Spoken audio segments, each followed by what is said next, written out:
Magandang araw sa ating lahat. This is Engineer Jom Digia. Welcome back to my channel.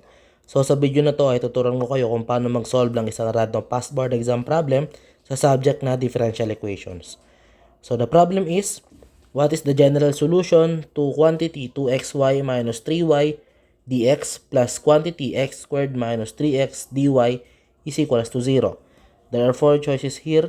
Letter A, xy multiplied by the quantity x minus 3 is equals to c. Letter B, x multiplied by xy minus 4, quantity equals to c. Letter C, xy plus 2x squared is equals to c. And letter D, 2xy plus 3x squared is equals to c. So, for our solution here, so syempre, tamang recall lang ng DE, no? Ang gawin natin, i-rewrite muna natin yung ating equation. Ilagay muna natin dito. So, 2xy minus 3y dx plus x squared minus 3x dy is equals to 0. So, next thing to do here, mag-common factor tayo. Dito muna sa part na to.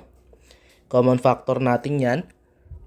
So, meron tayong y na common factor. Nasa loob matitira yung 2x minus 3. So, may dx ka pa rin dyan. Plus, so, dito wala naman ng common factor. So, i-write mo lang din ulit yan. X squared minus 3x dy is equals to 0.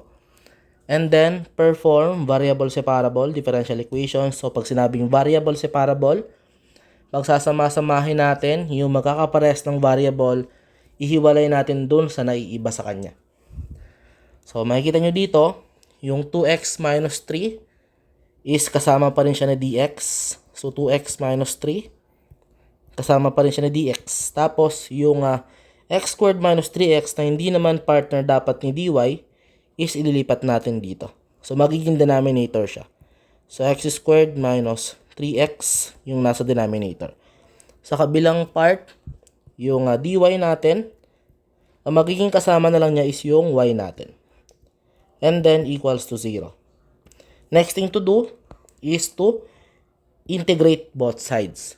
So, integrate natin yan, guys. Lagyan natin ng integral sign. So, dito, sa unang equation natin, meron tayo dyang u. Yung u natin dyan is yung x squared minus 3x. Kunin natin yung du niya. So, yan ay magiging 2x minus 3 dx. So, next thing to do is to further solve the problem. So, itong dy over y is ln of y siya.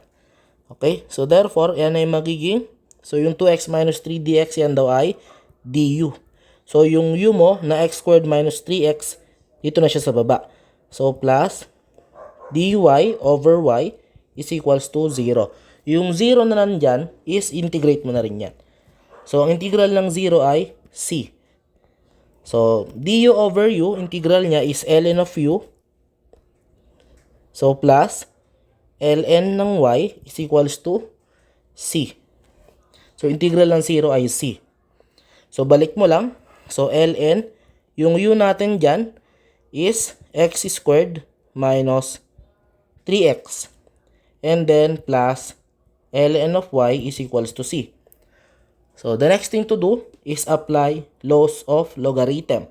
So, pag may nakita kayo dyan na parehas na ln at nagkaroon ng operation na addition, so automatically, magiging isa na lang yung ating ln dyan.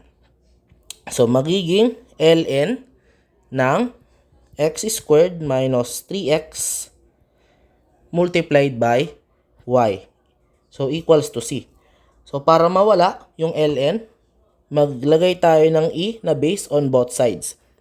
So, e raised to ln, yung ln x squared minus 3x is magiging ano na siya, magiging power na siya nung e natin. So, makakancel out lang yan kasi inverse lang naman silang dalawa. Itong e raised to c, magiging c1 na yan. Or pwedeng i-designate mo na lang ulit siya as panibagong c.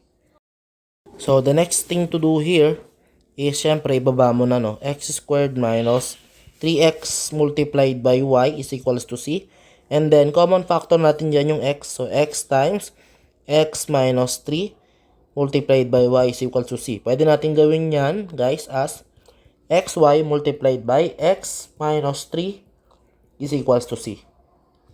So this will be our final answer. Nandun siya, guys, sa letter A natin. Okay? So, ganun lang kasimple i-solve ang problem na to.